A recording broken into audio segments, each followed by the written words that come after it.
To this launch of the Film Väst analysis report Creative Overload, written by Wendy Mithcell. It's about the golden age of content from the writers and directors' perspective. And we're going to let Wendy run the show here in just a couple of minutes. Just a short introduction by Thomas Eskilsson. Yes. I will also say welcome to you. I'm the head of Film Väst analysis. I'm also the founding father of Film Väst. A long time ago, 30+ years ago. A couple of years ago, we started discussing and reflecting really about what happens in the ecosystem, what happens with power, what happens with these growing content boom and the enormous influx of capital. What happens when global companies becomes major global players, American-owned players, becomes important commissioners of our local content, our own content in different countries around Europe? And how should public film funding deal with that?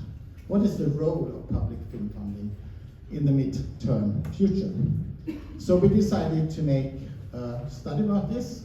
We actually decided before the pandemic, but we made a pause, so we took it up again late, you can say 2020, and starting making interviews from 2021, and we made 725 interviews with key persons in Europe's film and audiovisual sector. We also made a lot of what we call dialogue workshops and seminars. So far we have discussed the same topics with more than 5,000 persons around Europe. Predominantly, I would say, producers and public film financiers, but also other groups. The interviews were made with producers, distributors, broadcasters, cinema owners, streaming services, international sales agents, international film festivals, and also with the public funds themselves, of course. But you cannot make a survey like this or really reflect these type of topics if you don't also talk with the filmmakers. So we asked Wendy to talk with a group of filmmakers in Europe to also have their take and their reflection on public film funding and on the content boom that they are living in. How do they understand it and how do they reflect it? So this is the launch.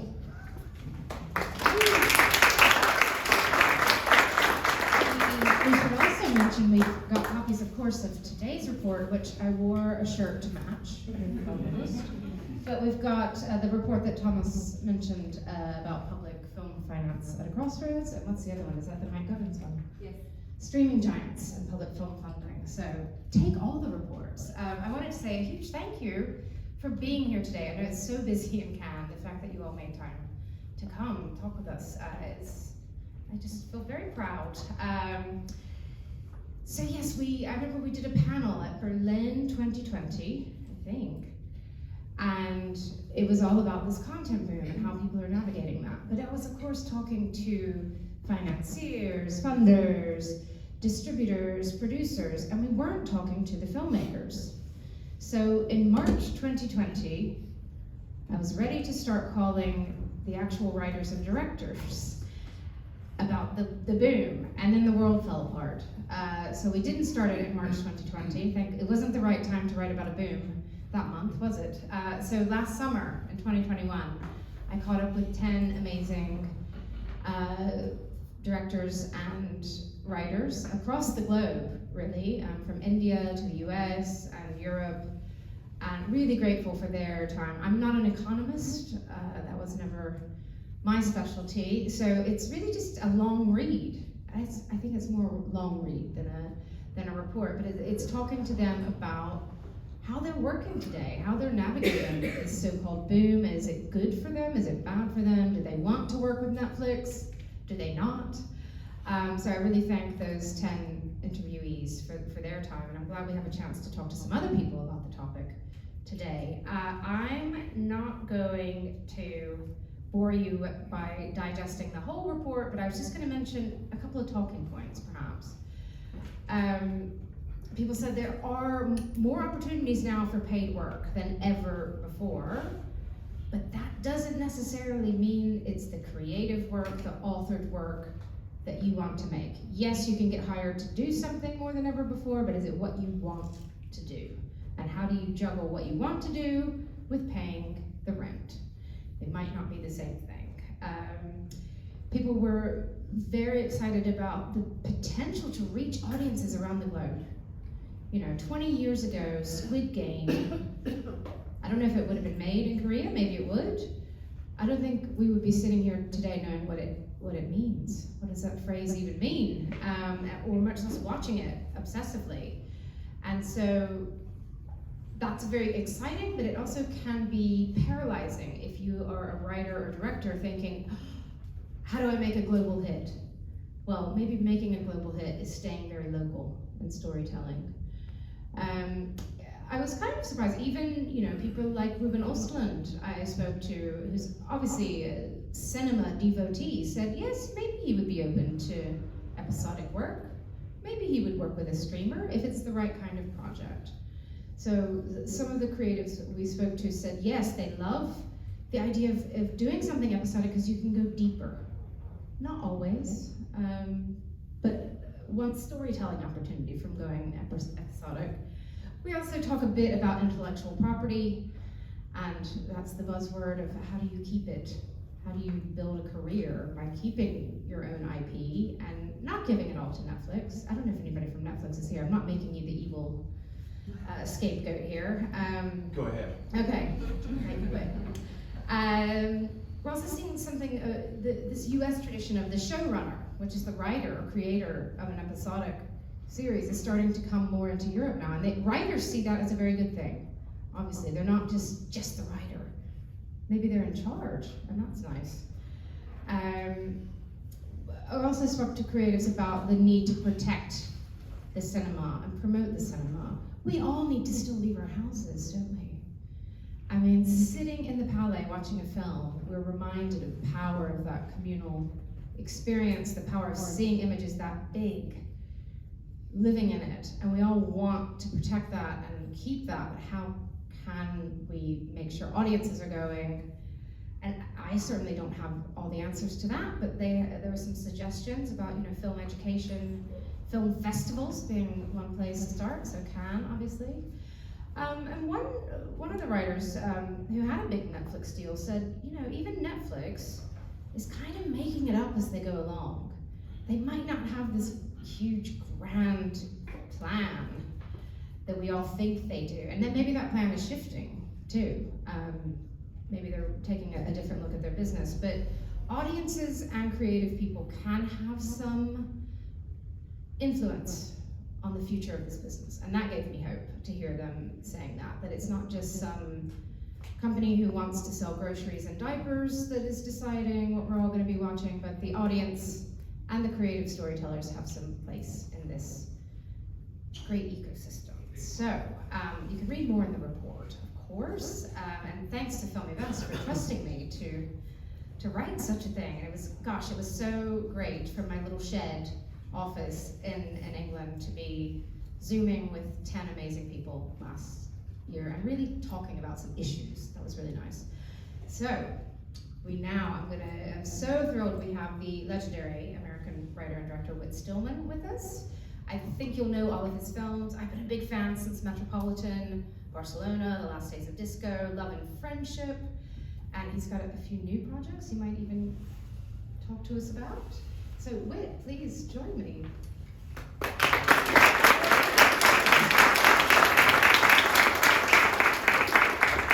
going to share a microphone, but I've just Larry David style Purelled my hands, so it will be fine. Thank you so much for being here. What are you doing in Cannes? Are you trying to pitch something new? I'm doing a panel.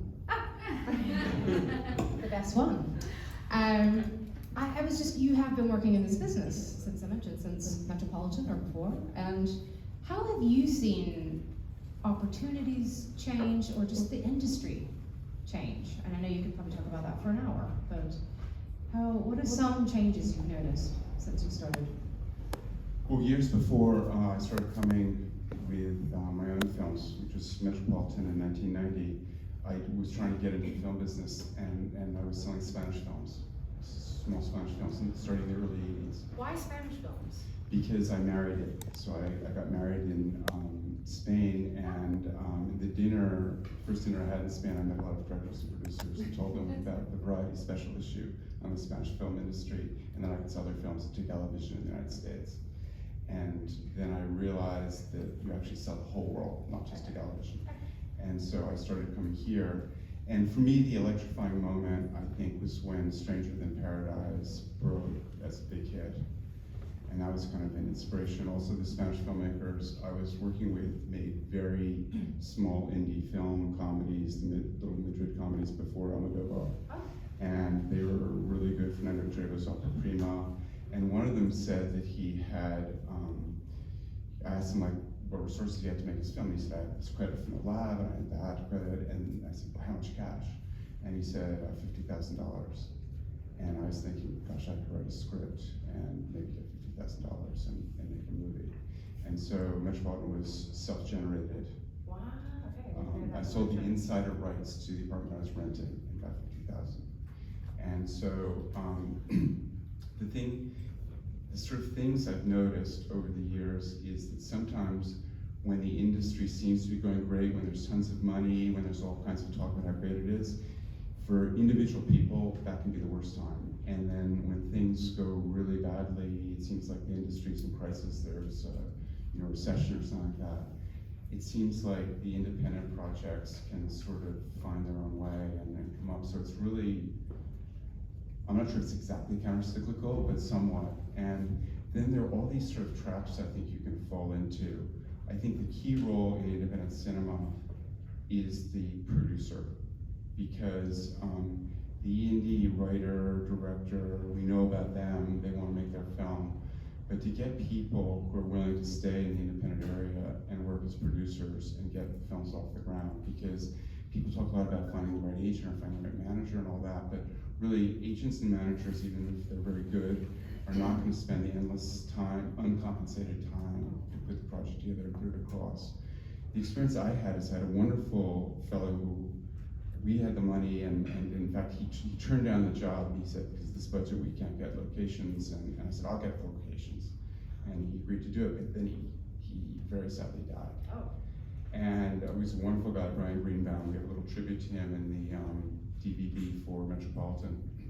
And a wonderful thing happened to me that I was living in Barcelona trying to write that script, and this company wanted to meet with me, and I was never there, I could never meet with them, so they had this idea that I was really hard to get to. And I finally met with them. Elusive. Yeah, I finally met with them, and they really wanted to make whatever I was doing. And so I thought, maybe I'll have a big film later, and I didn't take them very seriously. And then I realized what great people they were. It was Rob Reiner's company, Castle Rock, and Martin Schaefer.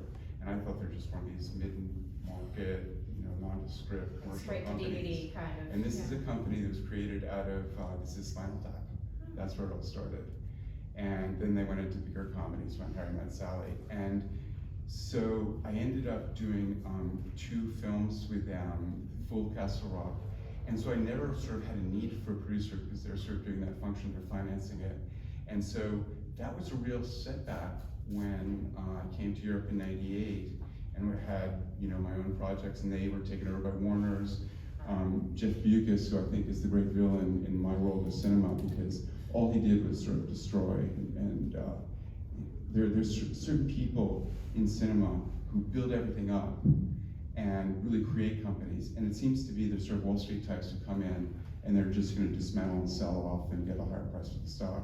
And so Jeff Bucas started out ending Bob Burney's Picture House, which Bob fortunately is reviving post-Amazon, and he closed Warner Independent Pictures. All those specialty divisions. Yeah, And so I had to deal with Castle Rock, but the idea was that was going to go through the specialty divisions.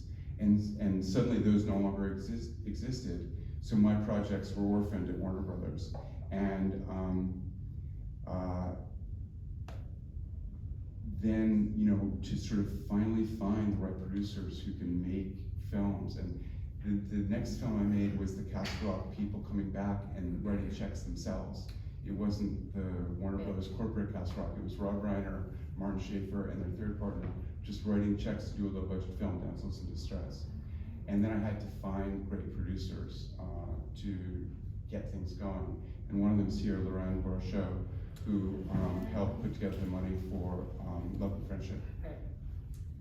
Great, I wanted to ask about Love and Friendship because was that the first time you had done more of a European patchwork of financing? And I know that was partly Irish, our friend Katie Hawley. Did you find the European system quite different, or were they very welcoming? Because you're kind of a European voice, even though you had been working in America, obviously. It was really ideal, and the Irish Film Board, in a sense, was the godparent of the project. I would go to Los Angeles and hope that the manager or agent would find like big deals at studios to talk to people, and they suggested a lunch with someone from the Irish Film Board. I said, okay, but it seemed like they're just trying to find something for me to do or something. That lunch with the Irish Film Board in Los Angeles led to Katie Hawley, to all these location scouts. We've had to fly through Dublin. I have a daughter going to Trinity College Dublin, so I was going through Dublin a lot, and every time I'd fly in, there'd be a location scout from the Irish Film Board to show me some more locations, and they're just so fantastic locations. And everyone was so nice, it was just ideal. And then we had a wonderful experience with Arte in France. So, no, it was perfect. It was much more congenial, really. I mean, you can go get a Castle Rock in the States, which is very rare, or you can get a very good competition in Europe, I think, yeah. And throughout your career, have there been passion projects you simply could not get made or simply couldn't finance? Does that happen to even to Whit still? Definitely. I mean, I think my career is pretty pathetic.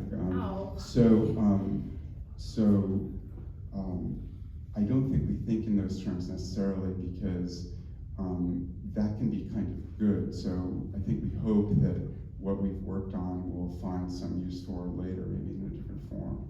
And I think Love and Friendship was a really positive experience because that was something I never had a commission for really, and it was what I work on when I wasn't getting paid to do some pilot for someone's idea of a TV show. And what I'd say is one of the biggest traps, and something I didn't realize until much later, and I think people should sort of ask this question when they're getting a commission, is are the people you're working for over-commissioning scripts? Because there's certain times, places, and companies where they really have a policy of grotesquely over-commissioning. I remember meeting someone who's a little full of themselves that they had a commission to do a pilot script. We were at a cinema where there was some awards screening and they had a commission to do a pilot script for HBO. And going on and on about it. And I said, you know, half the people in this theater probably have commissions to do a pilot script for HBO. And when Did it get made? No. Probably. No. I mean, it was exactly the same sort of area as Roseville Newsroom. So reluctantly they chose his project. Yeah. And a mutual friend told me that you are interested in episodic, or you're working on episodic now, and I was just wondering if you could tell us what that is and why that might interest you now. Well, I did a pilot for Amazon in 2014, the Cosmopolitans, and it really interested me. Unfortunately, all the people I was working with, I mean, they commissioned the scripts for it, and I went off and did Love and Friendship, which by a separate means they bought, but it was through a different department and no connection really.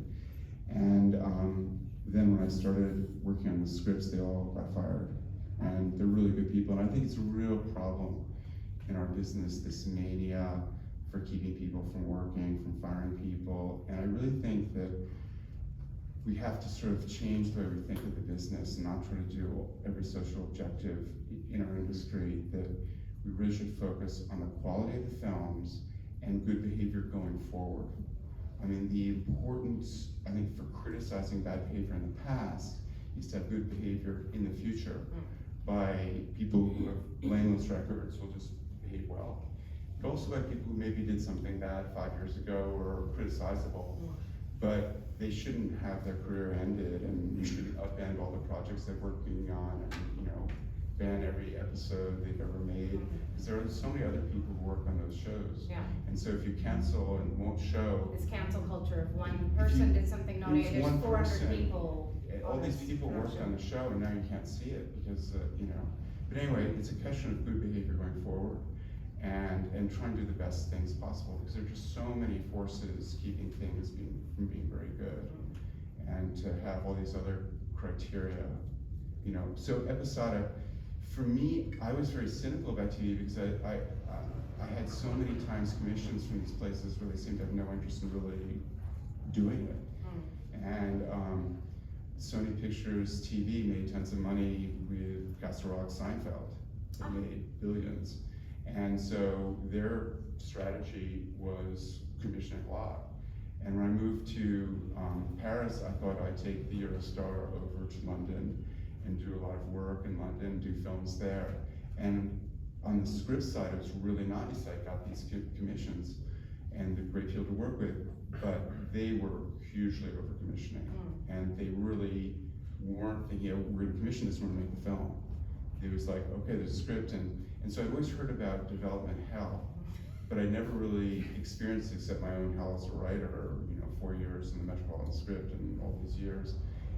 Because Metropolitan, we did ourselves, the 2 Castle Rock films, there was almost too much pressure to go ahead with it. It was like, okay, let's slow down. Yeah, there was a competing disco film, but we had to be ahead of that. And so this thing of over-commissioning, I think you should really try not to be with people who are just doing development. Can you tell us what your new project is, even loosely? Come on. I can do the locations. We hope to make it in Paris, Madrid, and something that will represent a Baltic country, a fictional Baltic country. So it'll be in those 3 areas. And do you have a partner? I'm doing it with Laurent Rochaud again. Okay. And we also now have a wonderful company, Telecool Global Screen. Okay. But this is not to be announced. We're not announcing. Okay. We're not announcing. We're not announcing. We're not announcing. Yes. Okay. Because we still have other stuff to do. Okay. When do you hope to shoot that? And is it a drama, or why was this particular story something that needs to be episodic? I'm going to do a drama. No. Then Claire, they asked him, why do you do comedies? And he said, well, are you blonde or brunette?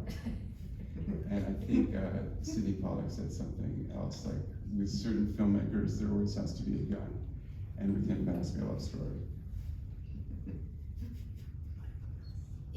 Can you tell us, you're not going to tell us much more. Yes. Let's do it. Okay. We look forward to that. But what excites you about, as a writer, working in episodic? Absolutely nothing. Oh. I think you it's. got deeper, you got longer. I think when it happens, I can tell you how that is. That was my original idea, that I wanted to stay with the same characters and keep going on and on, not have to reinvent a world each time and take years to do it. But I think for an independent filmmaker, it's really better bite-sized pieces. And I think you should think in terms of the 90-minute film you could make with limited resources. I mean, I really think it's really good to have the low-budget indie you can make and have that available. And do you have another feature you're developing too? Yes, of course, several. Several. But I wouldn't say developing, I would say, ready to go. everything's so complicated. We need good producers and good lawyers. Okay. Well, I hope you're having some great meetings here to get all that. And thank you so much for joining us. Thank you.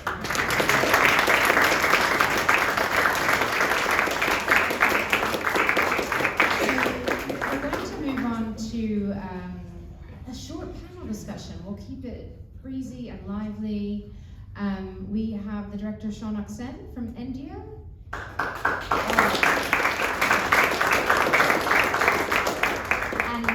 Shaunak has his film All That Breathes here in Cannes official selection as a special screening. So congratulations, and we're so thrilled you could join us.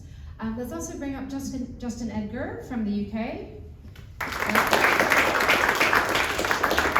And Justin has made films like The Marker and We Are the Freaks, but is also moving into TV and has a hot new film project that's being set up. And last but not least, we have Isabella Ekloff. I'm sorry, you're gonna have to move up your own chair. Oh, Rika's helping. Yes.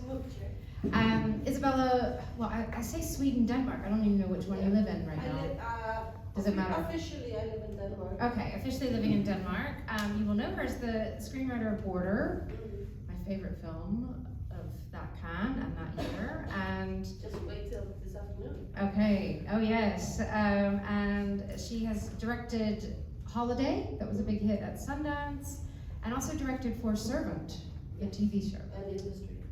Oh yeah, oh, and Industry, I didn't know you did that too. Look at me, not doing my homework. Loved Industry. Thank you all for being here.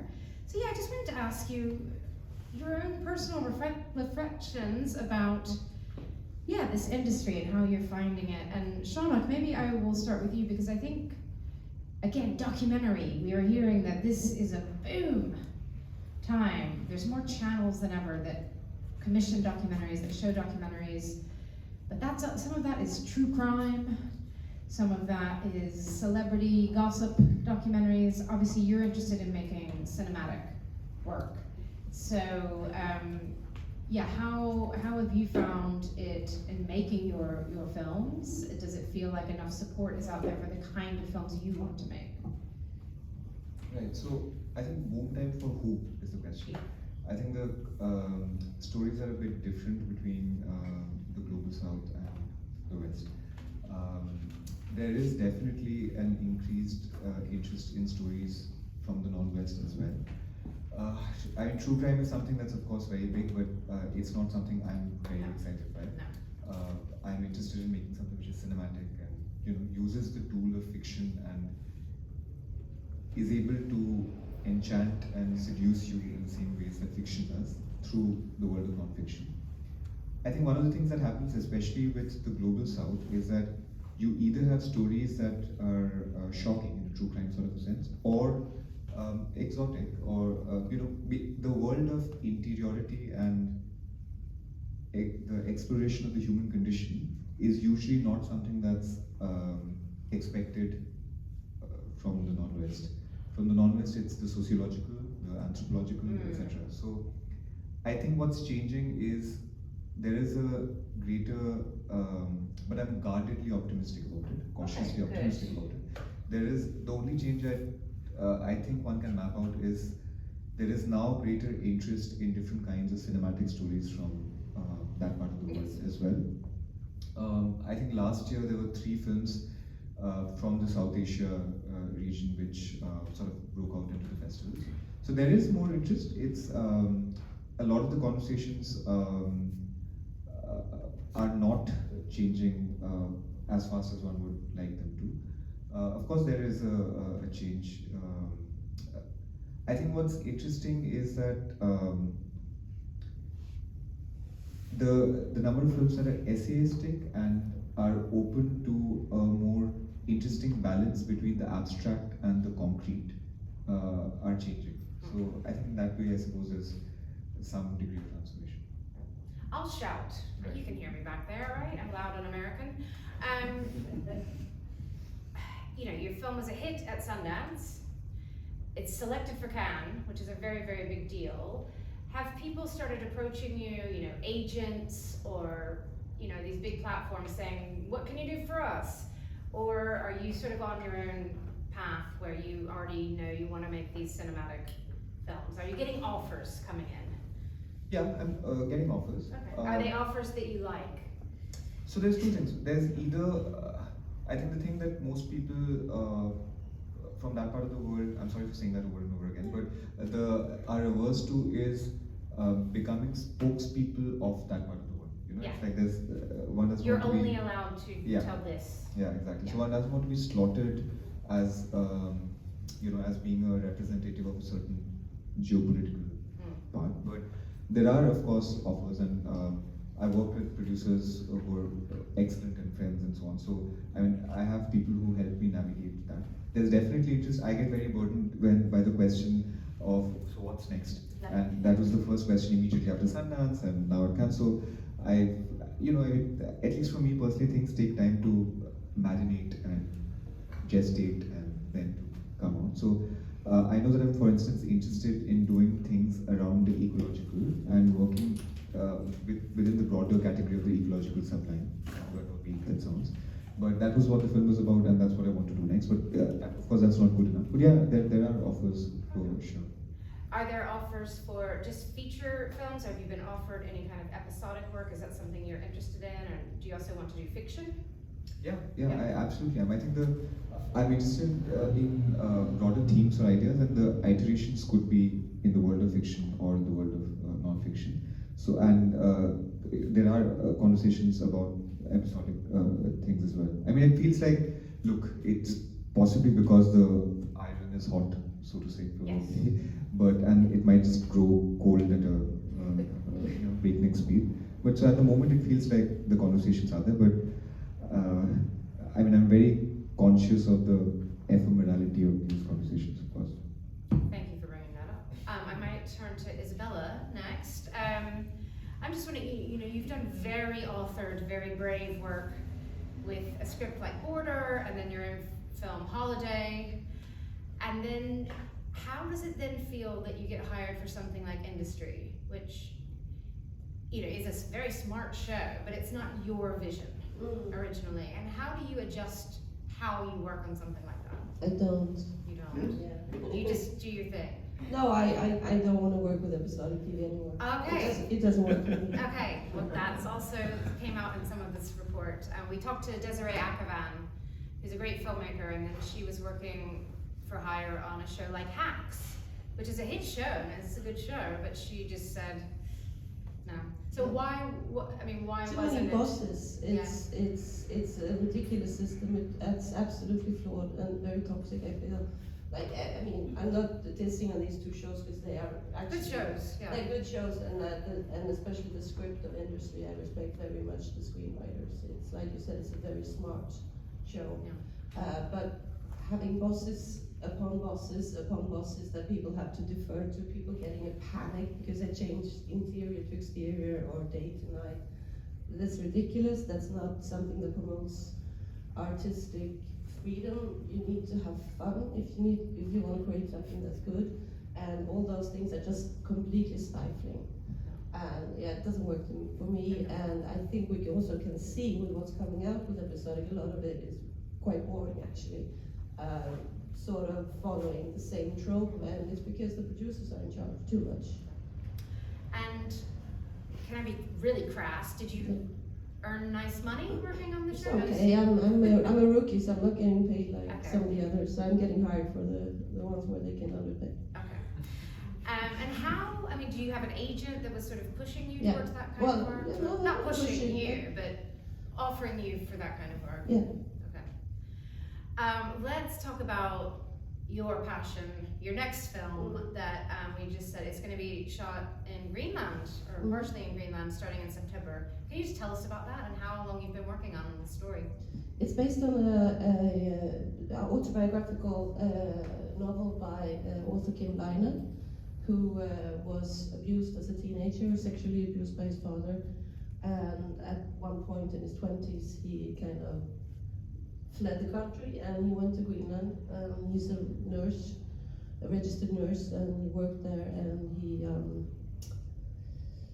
spiraled into sex abuse and drug abuse, and looking for a family, looking for a community. Greenland is a very special place. It still has very strong remnants of an old, very collectivistic culture, and he tries to become a part of that, of course, because his old toxic family failed. So it's a lot about belonging, I suppose, finding identity, finding a family, much the same way as Holiday was. And how long ago did you read the book? How long did it take you to develop the script and find the right partners and financing? About 3 years, I think, if I remember correctly. And who's producing? Maria Mulekegor and Manafil. And yeah, you have. Is it exciting for you to also go somewhere like Greenland to tell a Yeah, story? I'm very driven by location and environment and the visuality of where you shoot. I think that's an important part of any film. Yeah. And you know, we understand that sort of for hire TV is not for you. I think it's good to know what's for you and what's not for you. Would you consider writing your own, developing your own project where maybe you would feel like I you would have be more highly control? suspicious about The the whole amount system. of producers that's going to be involved. Okay. Yeah. All right. We'll pause there for now. Very good to be clear, and we'll hand over to Justin. Thanks for joining us, Justin. So tell us, a little bit about. You've worked mostly in feature film, but then have been moving into a little bit of TV. You're setting up a new feature. Yeah. How have you known what you wanted to do? To me, films are the passion projects, and they're the things that you really, really want to do, and those are the things that take ages to get off the ground. Yeah. Because we're all indies and we're independently financing these films. And I remember being here 21 years ago with my first film for Film for, and it was typical independent film package, put it all together. But those were the days when you could actually make money out of independent films. Whoa. We sold half 50,000 VHSs just in the UK, at rental price, sort of €100 each or so. And I think that's all changed, and I think that's probably why it's so difficult now to get films off the ground, because you don't have that home entertainment market in the same way. It's gradually eroded, not just the streamers, I think, but obviously also just sell-through DVD came in, and then that whole market for rental VHS, which we all remember going to Blockbuster back in the day, has gone. So it's much more difficult now, and I kind of think we have to be idiots to do it, because you could earn more money working in a grocery store, right, than being an independent filmmaker a lot of the time. It's true though, isn't it? Yeah, It's really true. It's true, and I think that's why. Depends on where you are, though. Yeah. Yeah, Okay. that's very true also. But certainly as a filmmaker like myself who's never had a great degree of success, although the films have kind of made their money back and we make enough to go on to the next one. So they're passion projects, and that's why I've only got one film in development at the moment, and it's taken 4 years to get to this point where we've got a pretty good cast who we think will sell the film, and we're going out to financing next, so it will take, I don't know, it's probably going to take about another year to finance the film at least, even though we've got slots with cast. Can you tell people about it, or is it secret? No, it's not secret at all. Yeah, it's a film about the relationship between a woman called Anne Beverley, who had a very famous son, Sid Vicious of the Sex Pistols, and it's about their really tempestuous, crazy relationship and how she created this kind of brilliant monster in the image of her hatred of the establishment. That's the elevator pitch, I guess. And it stars UK actress Maxine Peake, who probably a lot of people outside the UK won't know, but she's a household name in the UK. She's absolutely fantastic. And Morfydd Clark, who's in St Maud and some other films. She's in the new Lord of the Rings series, who's playing the younger Anne as a young woman. I just saw a look. Love and Friendship. Oh, First Love film. and Friendship. She was in Love and Friendship. Ah, fantastic. And casting Morfydd, it's the first person cast, and he said, we have a film. Wow. There's an actress who can do Who something. can do this. It's great. I think she's Love it. amazing. Yeah. Yeah, I mean, she really is such But a isn't she great. prisoner of the Amazon or something? Lord of the Rings. She is, but they have They to have a ship month. the sets from New Zealand back to England to shoot the next bit of Lord of the Rings, which is going to take them 3 months apparently. To So ship all in the that sets. 3 months, So in that you 3 can months, maybe we've got a film. window with Maxine and Morfydd, so we could This do is the how it whole works. thing. So. But yeah, and we're going out to financing, and I think you really just need to get a good partner behind you now to get these films made, don't you? And certainly we will go out to the streamers, but I want to be over there with the film showing it, And I just feel if it turns into an Amazon or a Sky film or Netflix, it's not going to have as much of that an opportunity to do that, because I think we're still in the cinema. But you have to pay the bills, and that was the second part of the question, Yeah. I guess. So I'm doing episodic television, which I think is completely different. Is it BBC or ITV? I forget which ones. BBC. Okay. So, and I find it, I think, like, I don't like it. It's not how I was, how I developed as a filmmaker. It doesn't fit me very well doing this kind of work. But I think there is a compromise. I've got a show in development at the moment, which is a 5-part series, and I believe that is the kind of equivalent in film. If you think film maybe came from, serialized Victorian novels in newspapers, which developed into the novel, which developed into, the paradigm, the archetype for film narratives, like feature film narratives. And I think we're going back to that in a way, and that's what I like to think with the, I've got one 5-parter which is in late stages of But that's something you've created. Yeah, and it's something I've created myself, so I don't know. So you care about it. I don't know whether I'd call myself a showrunner, but the idea is I would write and direct it, and think as well that the TV execs are a bit more open to the idea of a director directing 5 episodes. Whereas you get something like Industry, and I know Lee had a few different producers or directors on that, didn't he, doing different blocks and episodes, and you can feel kind of ownership of it. And there are a few shows coming through like that, which I think are really interesting. But like the BBC for hire stuff, are you sort of happy to do it because it's steady work and maybe you learn something when you're doing it, or is it a little soul destroying? Sorry, it is BBC. a bit soul destroying, sorry BBC, yeah, and the people who work there are wonderful, and you get paid for it. And there's a certain joy in being a kind of artisan and creating television and being on set. Who doesn't love being on set? Directing and working with actors, and there's always a joy to that. But at the same time, you've got the man on your shoulder, and that's the thing that kind of puts me off it, like yourself, How much creative control can you ever really have? I was like playing in a sandbox with some bully kid who tells you what to do the whole time. It needs to be a game. It needs to be a play. Fun. It needs to be a game. I think there are different priorities, aren't there? I saw Alfonso Cuarón did a talk down at BAFTA a couple of years ago, and they asked him what's the difference between episodic television and cinema. For him it was simple. It was like cinema is poetry, whereas episodic television is about story, narrative, and character. And for me, I kind of to make the two divisible is kind of hard as well. But it doesn't have to be. I mean, it wouldn't have to be.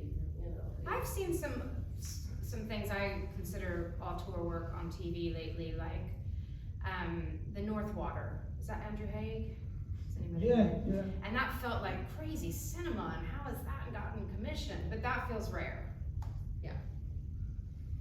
That doesn't happen, of course. Okay, yeah. I wanted to bring up this point that Whit said, because I've heard this from others too, and I think there is a sentiment that's true there, that if we are in a boom time, sometimes if there are lots of things being made, you kind of maybe get lesser creativity somehow, or maybe it's actually the starving artist is so hungry to make something during the recession that they get it. How do you feel about that? Maybe or Justin, why don't you start? You have the mic. Do you think that's true?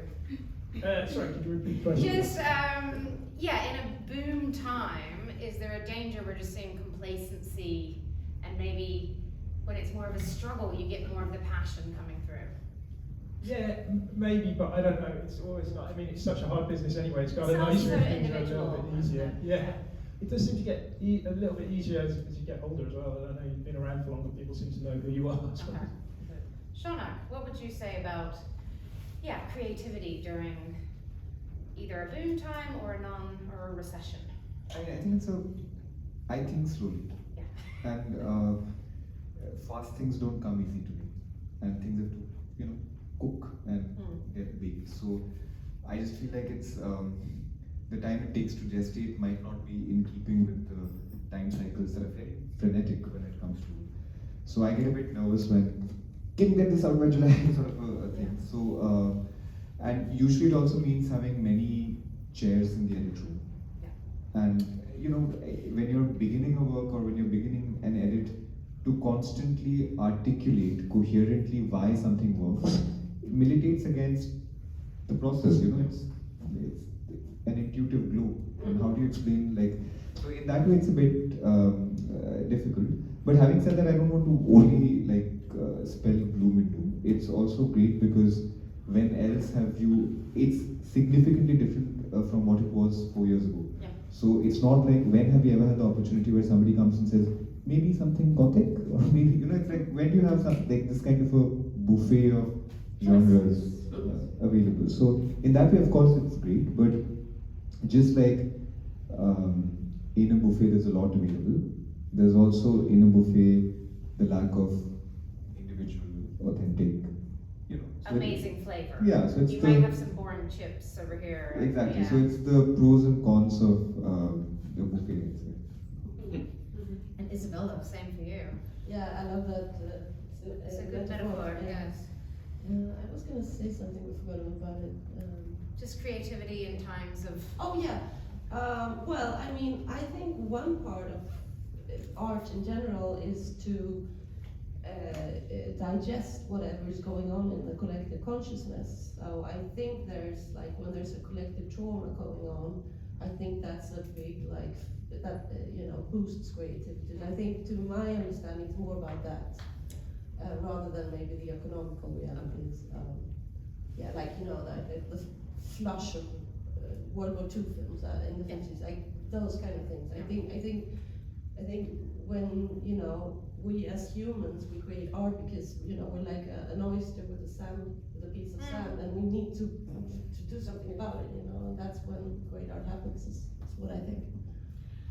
Like a bad screenwriter, I'm going to try to force a happy ending of the panel.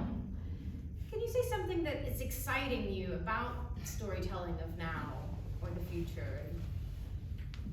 What's good about this world we're living in? I mean, the whole world, apart from the US, is slowly becoming more and more democratic.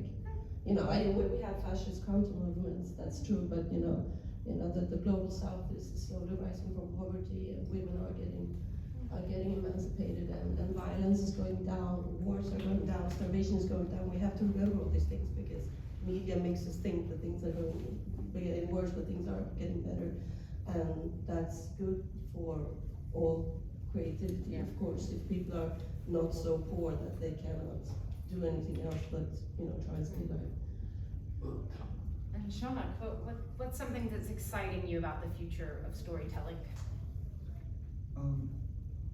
It doesn't feel like things are getting better socially. Okay. But of course it depends on. What the statistics you look at. Right. But it somehow doesn't feel like that to me. But I think creatively, what's exciting is that the world that is open in front of the camera is becoming wider by the day.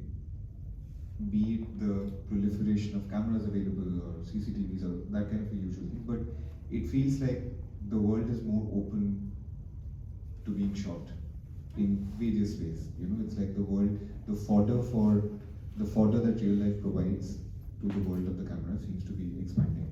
So in that sense, the things that one can tell stories about seems to therefore both compressing and decompressing simultaneously.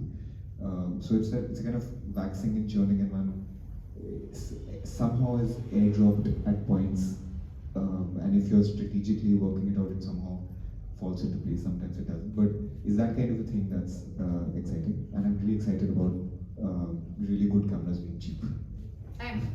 That's a simple yes. Justin, what's exciting you about the storytelling? I'm excited by a sense of shift in the axis of power from the writer in television to the director to the authorial voice, or a combination. You know, the dance between those is interesting, and obviously there are a lot of writers and directors now moving into television. And like you mentioned, the Northwater, you know, Andrew Hastings, which looks brilliant. You know, you look at shows like that and you think, yeah, this is interesting because this is a new kind of medium. So excited by that. Yeah, excited to be part of it. Great.